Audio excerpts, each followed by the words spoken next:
Good days mga lods, for today's video, tuturuan ko nga kayo kung paano nga ba mag-claim ng token. So, click lang natin tong Ronin Wallet. Ito. And then, ito. Tapos, click natin tong ito. Ito pala. Explore. And then, scroll down ito.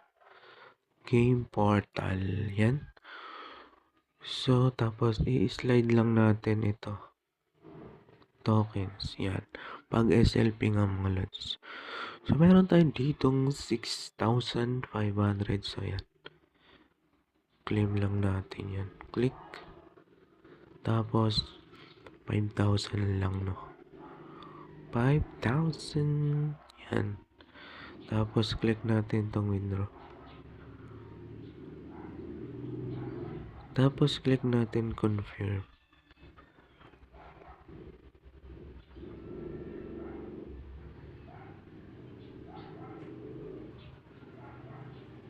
Tapos, click natin tong withdraw.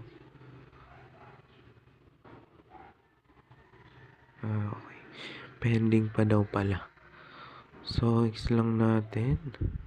Tingnan natin dito sa home. Ito.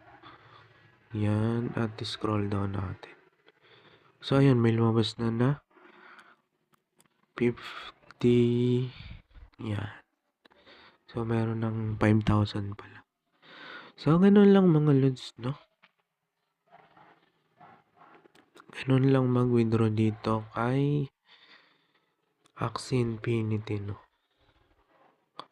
So, ayan. So, sana nakatulong tong video. Please like, subscribe, and hit the notification bell para updated kayo sa mga video pa natin lalabas. Yun lamang po, and God bless.